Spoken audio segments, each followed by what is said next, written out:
기도하십시다. 하나님, 이 시간 사무엘의 심령으로 주님 말씀하옵소서 주의 종이 듣겠나이다 했던 그 사무엘의 심령으로 주님 앞에 서기 원합니다. 전하는 자의 입술을 주관하시고 듣는 자의 마음을 주관하시고 성령의 교통함과 화답함이 있는 시간 되게 하여 주옵소서. 감사드리며 예수님의 이름으로 기도드리옵나이다. 아멘. 오늘은 헌신의 근거라는 제목으로 여러분과 함께 말씀을 나눕니다. 신앙생활 하시는 분들은 누구나 다 뭘 원하냐면 헌신된 삶을 원합니다. 비록 부족해도 우리 신앙이 자라기 원하고 하나님께 쓰임받기를 원합니다. 여러분 정말 그러시죠? 내 남편이 그런 마음이 있을까 싶어도 다 그렇습니다. 교회 나오는 사람이 그런 마음 없이 어떻게 교회를 나오겠어요? 다 그런 사모하는 마음이 있는데 안 되는 거예요. 잘. 그런 사람들의 마음속에 헌신된 사람, 특별히 사도 바울과 같은 사람의 이야기를 들으면 부럽고 때로는 부끄럽고 도대체 어떻게 그렇게 헌신이 될까? 나는 안 되는데 그 사람은 왜 될까? 빌립보 감옥에 갇혀 있습니다. 사도 바울이. 그래서 사람들의 이야기를 듣기를 사도 바울님, 사도께서 감옥에 갇혀 있는 동안에 성도들이 너무 안타까워하고 그리고 속이 상해서 기도하면서 사도 바울, 우리 그 바울 선생님을 대신해서 우리라도 열심히 하자. 우리라도 열심히 전도하고 열심히 사람들을 케어하고 돌보자.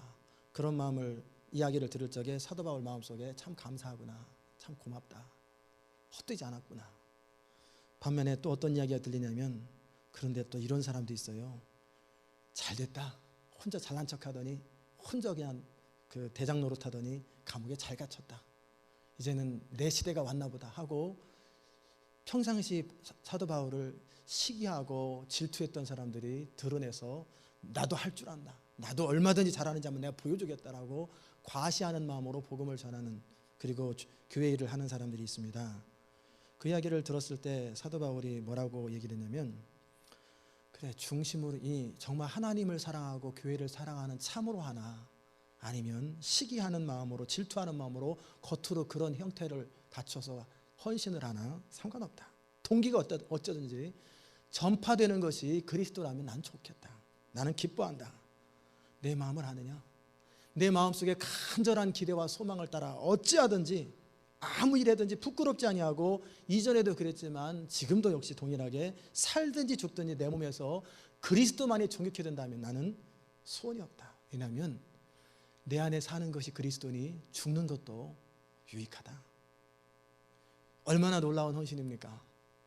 결혼도 포기하고 돌에 맞아 죽을 뻔했던 그 위험들을 겪으면서도 돌무더기를 일으켜 세워서 또 앞으로 나가려고 하는 그 사람. 예루살렘에 가면 당신 죽습니다. 아가브라고 하는 사람이 바울의 허리띠를 그 옷을 묶는 띠를 잡아당기면서 이 띠 임자는 예루살렘에 가면 죽는다고 하나님이 말씀하셨습니다.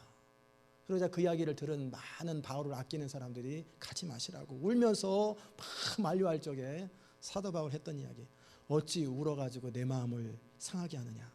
나는 주 예수의 이름을 위하여 결박받을 뿐 아니라 예루살렘에서도 죽을 것을 각오했노라. 이 선언을 들으면서 함께 있던 사람들이나 우리에게 얼마나 충격과 함께 놀라움을 금치 못합니까? 그렇다면 이런 바울이라는 사람은 근본적인 출생이 다르고 우리랑 유전자 구조가 틀리기 때문에 그런 사람은 그렇게 태어났는가? 그런 사람을 하나님은 특별히 만들어가지고 아예 그냥 그런 식으로 길들여서 그런 건가? 만약에 그랬다면 우리는 소망이 없을 거예요. 그 사람이랑 나랑 다르니까. 그러나 바울은 우리랑 동일한 사람이에요. 엘리야는 우리와 성정이 같은 사람이로되 바울도 연약하고 그의 죄성 때문에 내가 하나님 마음으로는 하나님의 뜻대로 살고 싶은데 삶이 안 되는 거예요. 안 되는 것 때문에 비참해야 하고 고통스러워하고 탄식하면서 고민했던 사람이 사도 바울이에요. 오라 나는 곤고한 자라도 왜 난 이렇게 사는지 모르겠다. 그것 때문에 탄식하고 울부짖었던 사람이에요. 철저하게 자기중심적이고 이기적인 모습으로 태어났고 그렇게 길들여져 왔고 그런 사람이 있던 바울이 어떻게 변화됐을까? 그렇다면 우리 안에 어떤 가능성을 보게 되는 거예요. 사도 바울도 처음부터 그렇게 된 것이 아니라면 나도 그렇게 변화되어 그렇게 아름답게 헌신될 수 있는 방법이 있지 않겠는가. 그럼 무엇이 그의 삶을 그토록 만들었을까? 저는 오늘 그 내용을 함께 나누기 원합니다. 여러분이 그 말씀을 들으면서 도대체 왜 어떤 사람은 헌신하게 될까? 어떤 사람은 왜 죽기까지 헌신하게 될까? 그 헌신의 동기가 뭐고 어떻게 할 때 헌신되게 되는지 그 이유, 근거들을 함께 나누기 원합니다. 그 첫 번째는 뭐냐면 헌신은 은혜를 아는 데서 출발합니다. 한번 따라서 해봅시다. 헌신은 은혜를 아는 데서 출발합니다. 사도 바울이 오늘 본문뿐만 아니라 자주 사용하는 단어가 뭐냐면 은혜라는 단어예요. 은혜. 나는 사도 중에 지극히 작은 자라. 내가 하나님의 교회를 핍박하였으므로 사도라 칭함을 받기에 감당치 못할 자로다. 그러나 나의 나된 것은 하나님의 은혜로 된 것이니 내게 주신 그의 은혜가 헛되지 아니하여 내가 모든 사도보다 더 많이 수고하였으나 내가 아니요 오직 나와 함께 하신 하나님의 은혜로다. 은혜라는 말은 무슨 말이냐면 받을 자격이 없는 사람에게 주어지는 것, 그 사랑, 그 선물을 은혜라고 합니다. 사도 바울이 그렇게 하나님의 은혜에 감격하는 이유는 자기 자신을 바라보고 또 자기에게 베풀어 주신 그 하나님의 사랑을 느끼기 때문에 그래요. 사도 바울은 교회의 원수였습니다. 회방자였고, 이 사람은 하나님의 교회를 위해서 있어서는 안 되는 사람이고, 이런 사람은 정말 너무나 회방거리였는데 이런 그에게 오래 참으시고 사랑하시고 그를 믿어줬던 그 하나님의 그 사랑 때문에 그는 감동된 사람이에요. 사도 바울이라는 사람은 종교적인 열심으로 그리고 학문적인 열심을 가지고 살았던 사람입니다. 나름대로 하나님의 나라와 영광이라고 하는 그 헌신된 그런 간절한 마음이 아니라 그렇게 살아가는 것이 옳고 그렇게 살아가는 것이 내 인생이 가장 빛날 거라고 하는 그런 마음으로 살았던 거예요. 그래서 율법에는 흠이 없고 하여튼 철저하게 자기를 절제하며 추스리며 그렇게 열심히 살았던 사람이에요. 종교사회 속에서 종교 지도자가 되는 것은 가장 최고의 출세입니다. 지금이야 이제는 사람들한테 물어보면요, 여러분도 그럴 거예요. 대통령 할래요? 큰 사업가 할래요? 그러면 다들 사업가 한다고 그러지 대통령 한다는 사람 없어요. 근데 한 20년 전만 해도 한국 사회 속에 권력은 곧 돈이다. 그러므로 권력을 잡으면 다 얻는다고 생각하기 때문에 어떻게든지 권력에 가려고 하고 권력과 연결되려고 했었지요. 종교사회 속에서 권력은 뭐냐면 종교 지도자가 되는 거예요. 대제사장과 제사장들에게 인정되었고 그리고 학문적으로 뛰어난 사람이 되어서 많은 사람을 위해서 겉으로는 하나님을 위한다고 하지만 결국은 군림하고 내 말 한마디가 사람들에게 얼마나 영향력을 미치는지 그 자리에 가고 싶었던 게 사도 바울이에요. 거기에 이 자기의 야망이 종교적인 열심에 포장되어 가지고 그렇게 살아가면서 한 번도 자기는 잘못했다라고 잘못 살고 있다고 생각해 본 적이 없어요. 그렇게 사는 것이 바람직할 거다. 그게 남자로서 한번 태어나서 한번 그렇게 폼나는 인생 한번 살아봐야 되지 않겠나? 그것이 그때를 사는 사람이나 지금을 사는 사람이나 똑같은 마음. 그런 사도 바울에게 기독교라고 하는 존재는 있어서는 안 되는 종교예요. 무슨 나사렛 예수라는 사람이 내가 전에 본 적은 있는데 죽었는데 분명히 죽었는데 살아났다고 하지 않나? 그리고 그 사람들을 그 예수가 하나님의 아들이라고 인정하면서 막 사람들이 몰려다니고 막 무슨 희한한 기적이 생긴다고 하고 그 이야기를 들으면서 만약에 그 사람들이 말이 진짜라면 우리 유대교는 뭐냐? 예수를 십자가에 못 박은 우리는 뭐냐? 하나님의 적이 아니냐? 있을 수 없는 일이다. 우리는 모세의 율법을 지키는 사람이요, 우리는 아브라함의 후손인데 감히 우리가 잘못될 수는 없다. 그러면서 저 예수 믿는 사람들은 다 없어져야 된다. 그래서 이를 갈면서 철저하게 회방하고 핍박하고 사람들을 잡아서 죽이는 일에 헌신했던 사람이에요. 그러던 어느 날 자기 친구요 동문수학했던 스데반이라는 사람이 평상시 땐 대화도 잘 통했는데 어느 날 갑자기 저 무리에 빠져가지고 대화가 안 통해요. 내가 생각해도 저 스데반이라는 사람 불쌍하고 어떻게 저렇게 젊은 날에 저런 식으로 잘못된 이단에 빠져가지고 이상한 소리 하고 다닐까. 그런데 스데반이라는 사람은 자기 친구가 바울에게 여보게 바울, 여보게 사울, 내가 자네를 사랑해 사는 말인데 예수 믿게. 이건 아니다. 그래서 사람들을 충동해서 스데반이라는 사람을 죽게 합니다. 그래서 죽는데 가편투표를 하고 죽여라. 그래서 죽어가는 모습을, 친구의 모습을 보는 거예요. 그런데 조금도 흔들리지 아니하고 자기 신앙을 위해서 죽어가는 모습을 바라보면서, 자기는 종교적인 열심, 배우에 자기 야망이 있었는데 스데반은 자기가 믿는 예수를 위해서 죽어가면서 기뻐하고, 그리고 자기 돌로 치는 사람들을 축복하면서 용서를 비는 그 스데반의 모습을 바라보면서 충격을 받은 거예요. 혹시 저 스데반이 만약에 오르면 어떡하냐? 아니야, 그러지 않을 거야. 나는 모세의 제자고 아브라함의 후손이고 그럴 리가 없어. 아마 저렇게 하도 저렇게 물들다 보면 저럴 수도 있을 거야. 저렇게 하도 저런 세계 속에 있다 보면 저럴 수 있을지 몰라. 그러면서 자기의 신념을 계속 고집하면서, 아니야, 내가 맞아. 내가 지금까지 살아왔고 모든 사람들이 다 내 편인데 내가 맞아.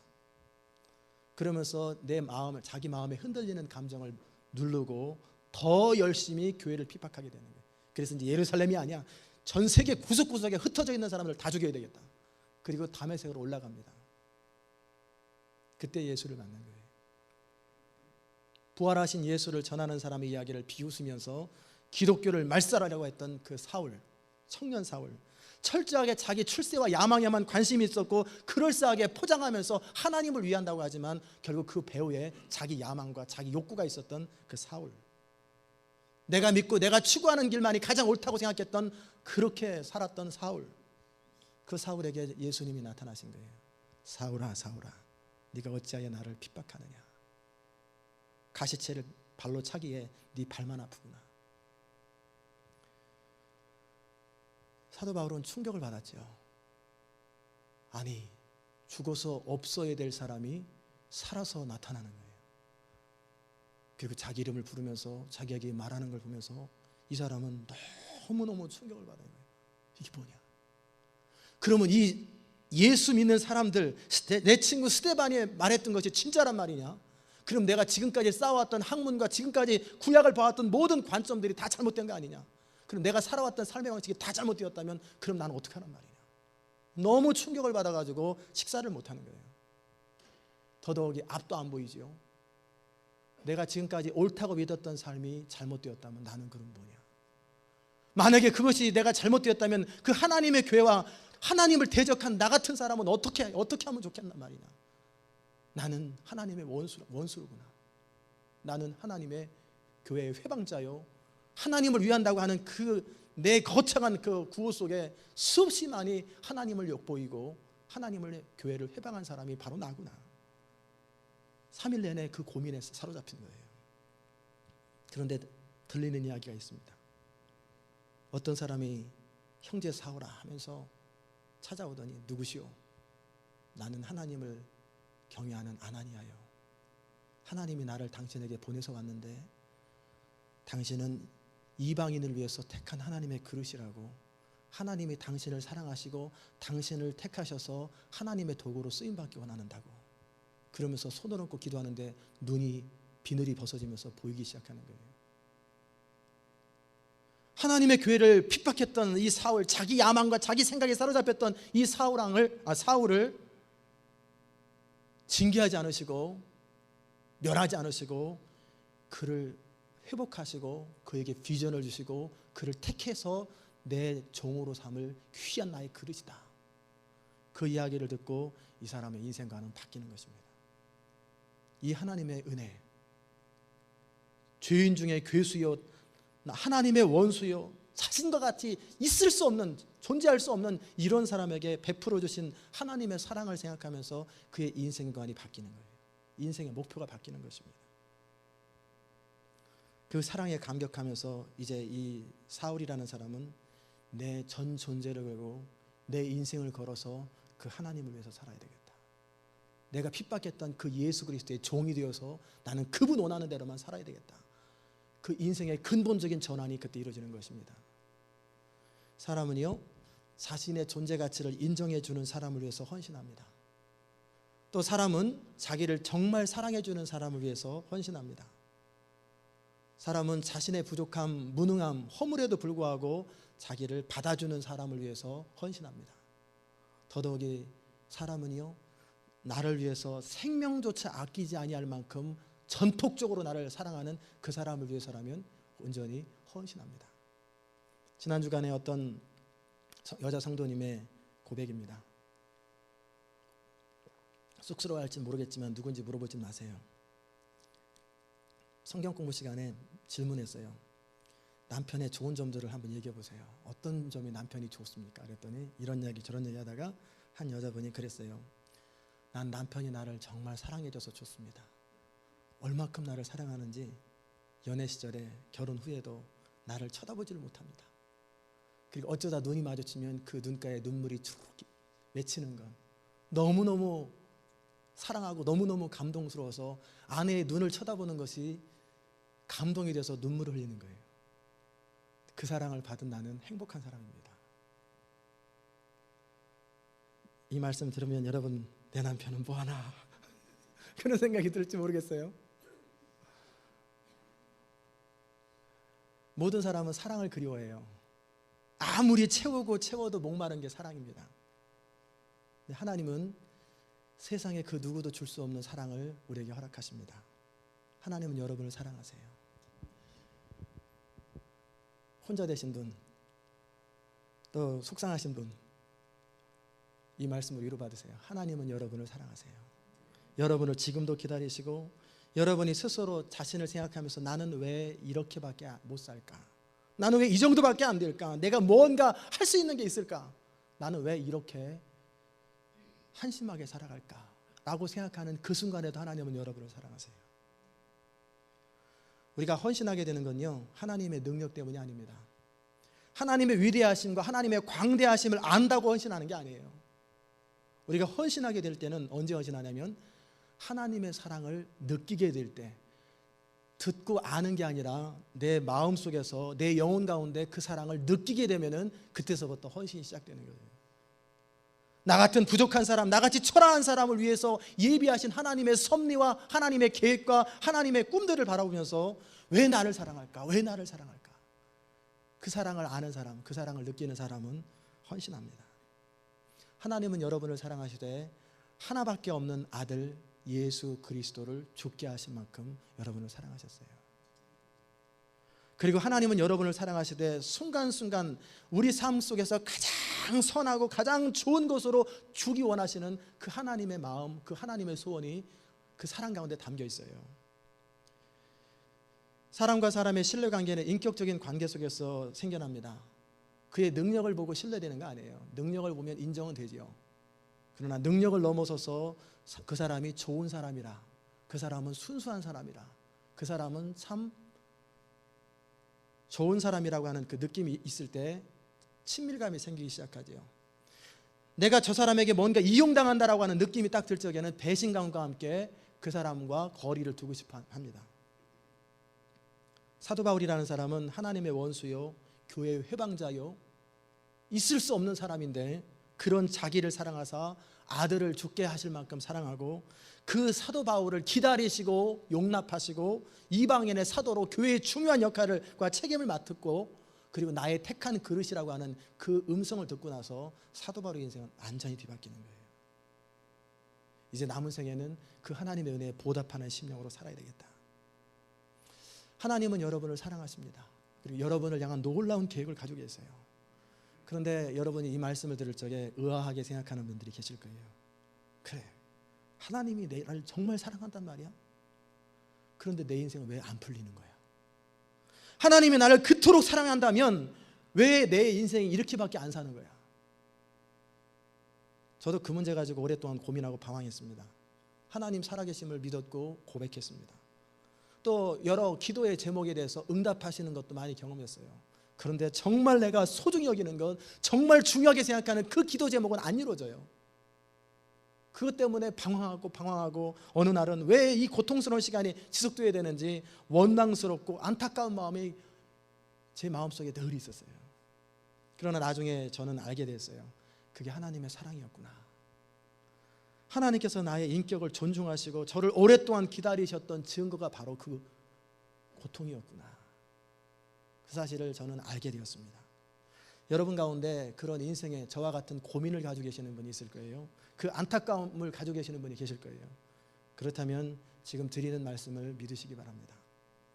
하나님께서는 우리 한 사람 한 사람을 위해서 최선의 길, 가장 좋은 삶이 무엇인지 알고 계시고 그 길을 예비하셨고 그 길을 걷기를 원하세요. 그런데 문제는 우리가 그 길을 걸을 준비가 안 되어 있고 마음으로 원하지도 않는다는 거예요. 그렇다고 우리가 원하는 건 그러면 원하는 대로 막 들어주면은 좋겠지만 그것은 시간이 지나고 나면 왜 하나님 나를 그렇게 막지 않으셨어요? 라고 하는 탄식이 결국 나오게 됩니다.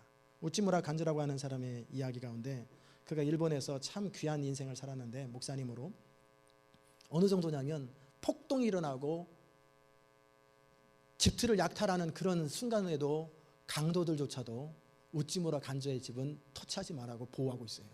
그 정도로 모든 사람에게 인정받았고 사랑받았던 사람이에요. 그의 생애 가운데 마지막 때에 기자들이 인터뷰를 했습니다. 당신의 생에 가장 좋았던 것, 하나님의 은혜라고 느꼈던 것이 뭡니까? 그럴 때 나는요, 하나님께서 내가 정말 원하는 것을 들어주지 아니하시고 막으시고 다른 길로 틀으셨던 것이 내 인생의 최고의 축복이었습니다. 그것 때문에 내 인생이 이렇게 아름다워졌습니다. 그 고백을 했다는 거예요. 우리 원하는 대로 다 되면 우리는 좋을 거라고 생각해요. 그러나 우리는 우리의 관점에서밖에 우리가 원하는 걸 못 봐요. 그래서 제가 제자훈련할 때 특별히 청년들이나 또 어른들 같은 경우 제자훈련할 적에 중대한 의사결정, 결혼이라든지 어떤 인생의 진로를 결정하는 결정은 제자훈련 기간에 하지 말라고 그럽니다. 이유가 뭐냐면 지금의 당신의 좋다고 생각하고 옳다고 생각하는 것이 1년 뒤에는 완전히 바뀝니다. 지금 좋아 보이는 남자나 좋아 보이는 여자가 완전히 당신이 제자훈련의 삶을 통해 변화되면 무가치하게 여겨집니다.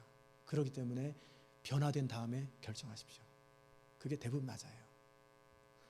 또 우리가 정말 하나님의 뜻 가운데 있다 할지라도 원하는 시간에 내 원하는데 빨리빨리 들어주시면 좋겠는데 왜 안 들어주실까?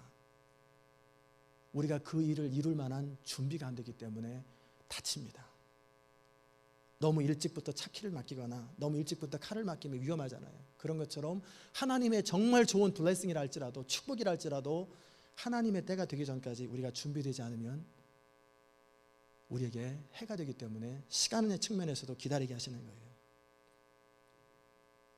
하나님께서 만약에 우리 인격을 무시하고 강제하실 수 있다면 코를 뚫어서라도 우리 하나님 원하는 대로 막 이리 따라오면 안 따라오면 때리고 혼내고 막 꿈에 나타나고 막 별걸 다 해가지고 쳐서라도 그렇게 할 수 있다면 되지요. 그러나 우리 마음의 중심으로 하나님의 은혜에 감격하거나 헌신하는 마음이나 그 사랑은 안 느껴질 거예요. 하나님 우리 인격을 굉장히 존중하십니다. 우리 소원을 존중하시고 우리가 스스로 변화되고 스스로 깨닫고 스스로 느끼고 스스로 하나님의 헌신하기를 원하세요. 그 시간까지 오래 참으시고 기다리시면서 그때라도 돌이켰을 때 그때 하나님께서 축복하시고 그때라도 하나님 앞에서 우리가 변화될 때 쓰임받는 것, 그게 또 하나님의 섭리예요. 하나님께서는 우리가 중심으로 기뻐하고 소원하는 것을 들어주시는데 그 소원이 하나님의 계획하신 최선의 길과 일치하게 될 때 그것이 현실로 이루어집니다. 그러나 우리가 아직 그 하나님의 예비하신 가장 최선의 길을 아직 원하지 않거나 하나님의 선하신 뜻과 우리의 소원이 일치하지 않을 때 기다림의 시간을 통해서 우리는 하나님의 섭리를 배우고 또 우리 자신이 빚어지는 시간을 갖게 됩니다. 그것도 사랑이에요. 하나님이 얼마나 급하시겠어요? 그냥 팍팍팍 변화시켜가지고 하나님 나라에 쓰임받으면 얼마나 좋겠어요. 그러나 그러자니 인격이 무시되고 그것은 진정한 헌신도 아니기 때문에 답답해도 참고 힘들어도 참고 기다리시는 거예요. 이런 우리가 하나님 앞에 해드릴 수 있는 최선의 길은 뭐냐면 하나님의 부르심 앞에 내가 온전히 적극적으로 반응하는 거예요. 마지못해 끌려 나오고 마지못해 억지로 다니는 게 아니라 적극적으로 하나님 앞에 헌신하고 동참하는 그런 마음이 있을 때 우리의 인생은 더 빨리, 더 멀리, 더 깊게 가는 거예요. 근데 그게 쉬운가요? 안 되죠. 각 사람은 각자의 믿음, 각자의 상태 속에서밖에 삶을 못 사는 거예요. 사도 바울이라는 사람을 생각해 봅니다. 그토록 하나님의 교회를 핍박하고 하나님 나라를 회방하는 것도 하나님은 지켜보셨어요. 뒤통수 한 대 탁 때리면서 정신 차려!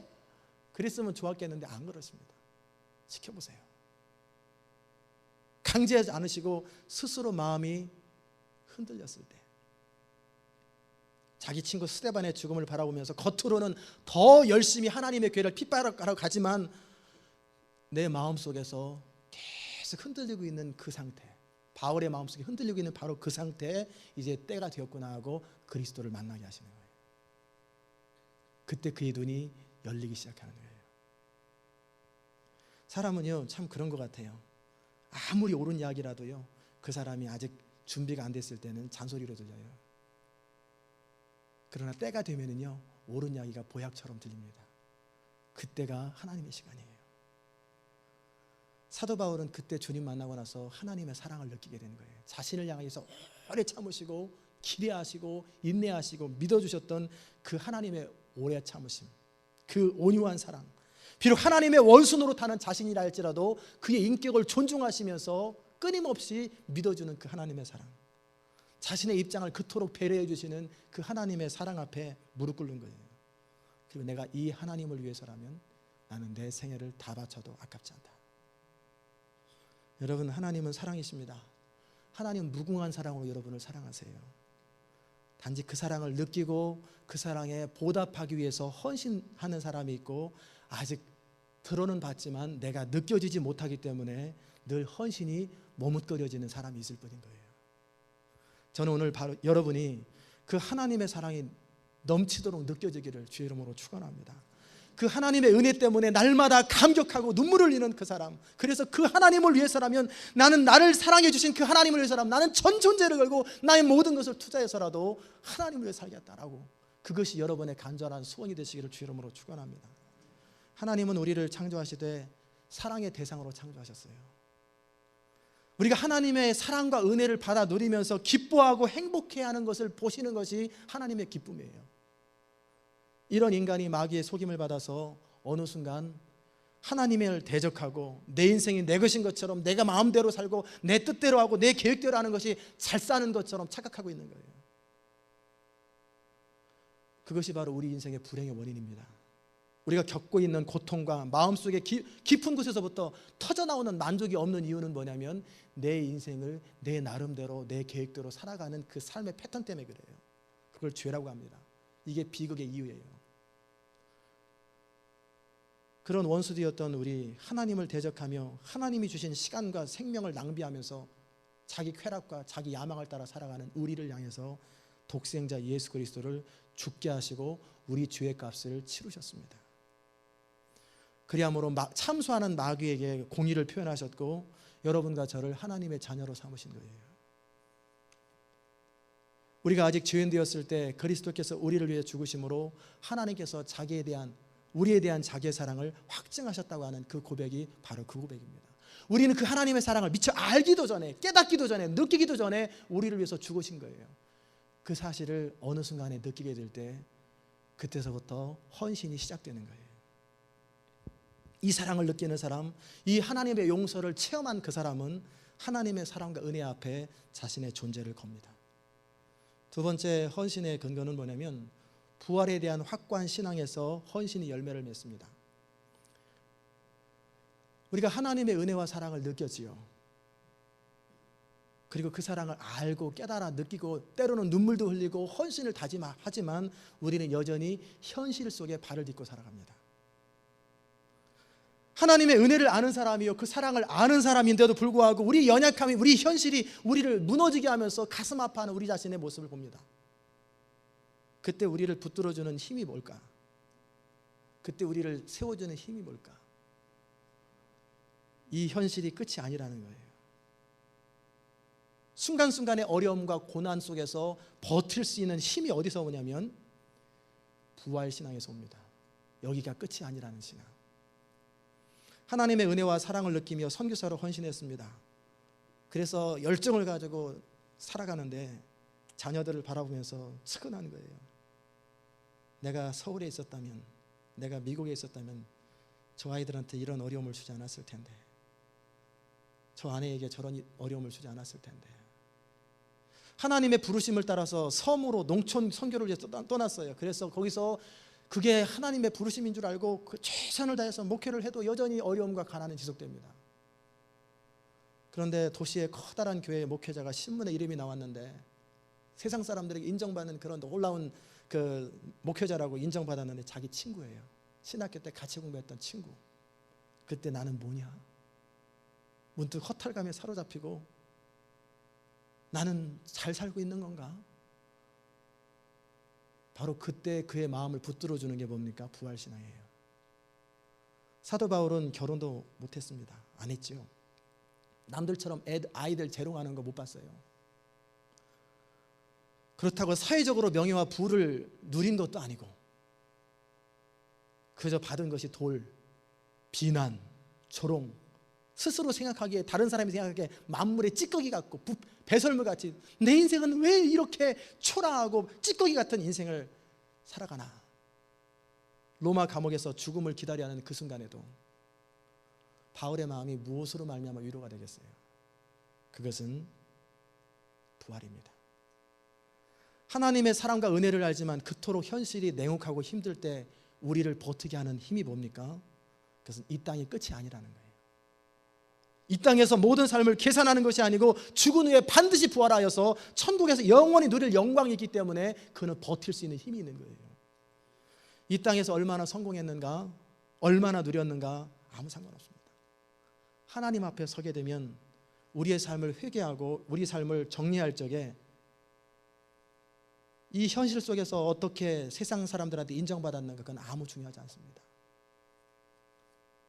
한 선교사님이 평생 동안 선교지에 사역하다가 돌아오게 됐어요. 아무도 알아주지 않는 불모지 같은 선교지에서 전생애를 바치고 마지막 남은 여생은 내 조국 고향에서 편안하게 리타이어하게 하고 싶다. 나도 너무 많이 지쳤고 이제는 편안하게 리타이어하고 싶다라고 그 마음을 먹고 선교지를 마무리하고 이제 비행기를 타고 돌아옵니다. 고국의 비행장에서 내리게 됐어요. 그때 마침 미국의 대통령이 같은 비행장에서 내렸는데 보니까 근사한 그 비행기에 빨간 카페트가 쫙 깔려져 있고 양쪽에 군악대가 빵빠를 울리고 수십 많은 환영 인파가 꽃을 들고 있고 한복을 입은 예쁜 아이가 꽃다발을 들고 들어주면서 박수를 치고 기립박수를 치고 환영하는 그 대통령의 모습을 바라보면서 자신의 모습을 보는 거예요. 그리 근사하지도 않은 비행기에서 내리면서 선교지 처음 가져갈 때 가졌던 오래된 가방을 어깨에다 메고 덜그덕 거리면서 아무도 마중 나온 지 없는 그 공항 폐잔병처럼 계단을 내려오는 자신의 모습을 바라보면서 문득 초라해지는 거예요. 나는 뭐냐? 나는 과연 잘 살았나? 그때 하나님께서 환상 가운데 그에게 천국을 보여주셨습니다. 빨간색 카펫이 아니라 황금으로 깔린 길과 양옆에 천군 천사들이 군악대보다 더 우렁차고 영광스러운 찬양이 울리면서 그동안 설교했고 그동안 내가 흠모했던 믿음의 조상들이 양쪽에 쫙 다윗부터 모세, 요셉 양쪽에 기립해서 서 있는 거예요. 그리고 박수를 치고 기뻐하고 웰컴 하면서 그리고 저 앞에서 보니까 예수님께서 뛰어나오시는 거예요. 잘했다. 착하고 충성된 종아. 그 예수님과 포옹하는 장면을 보면서 환상이 끝났습니다. 자기의 눈에는 눈물이 주르르 흘러요.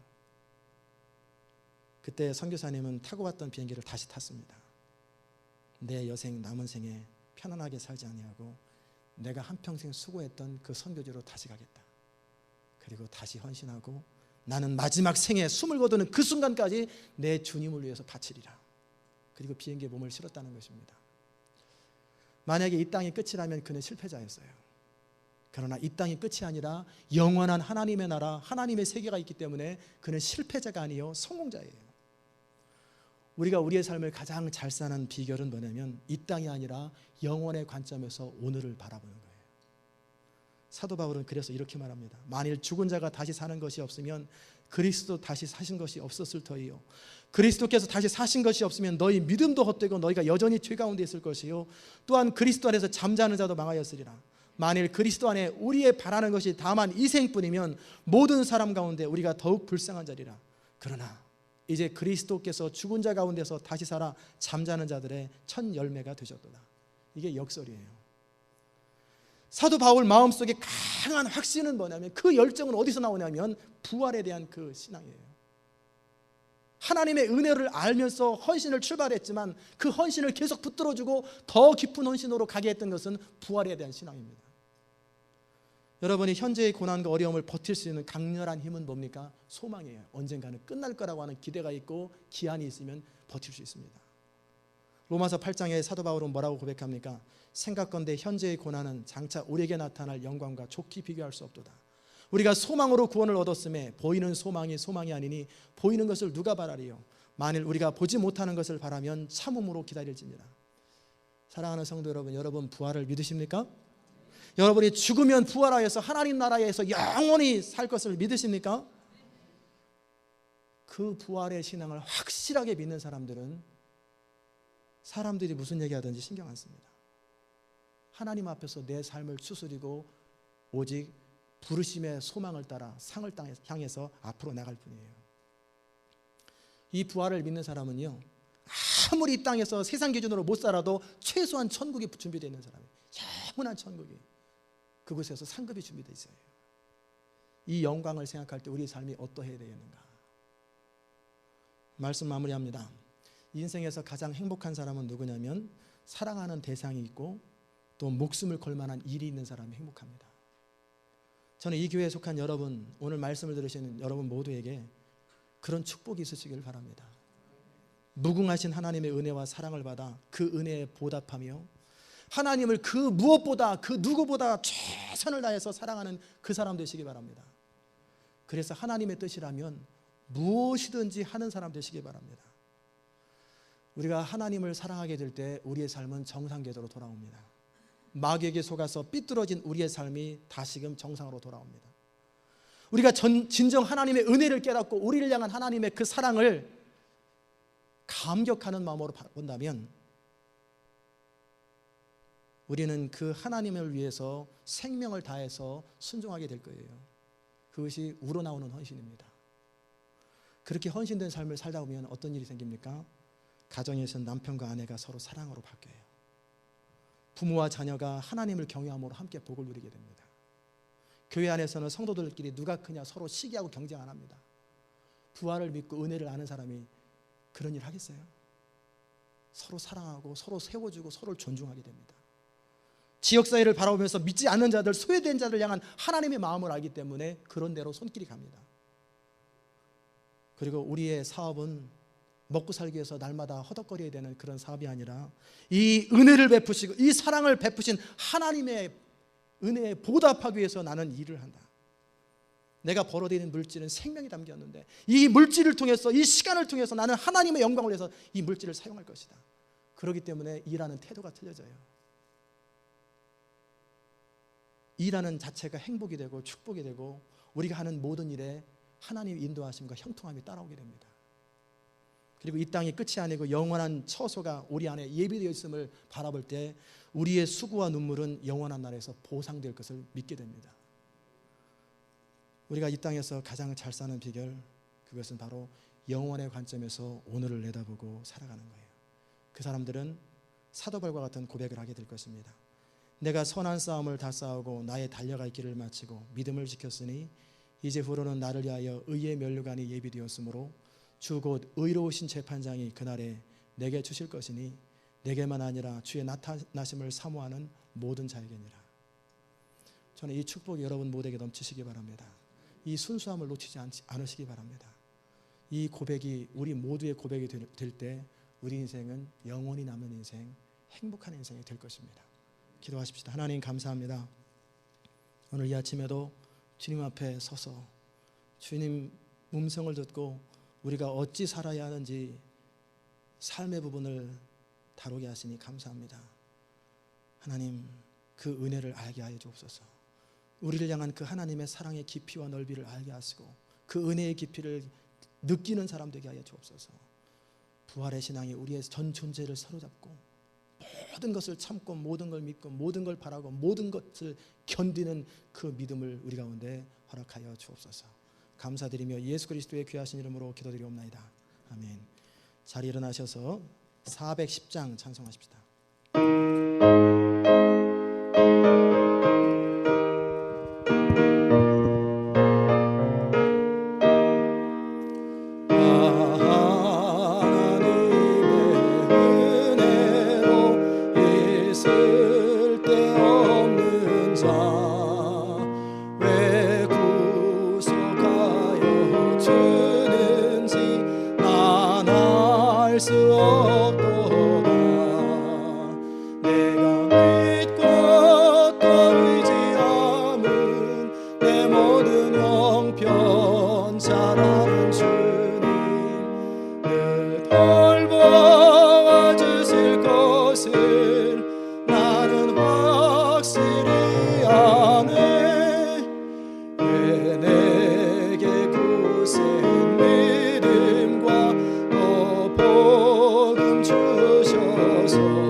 우리 삶을 돌아보면서 기도하십시다.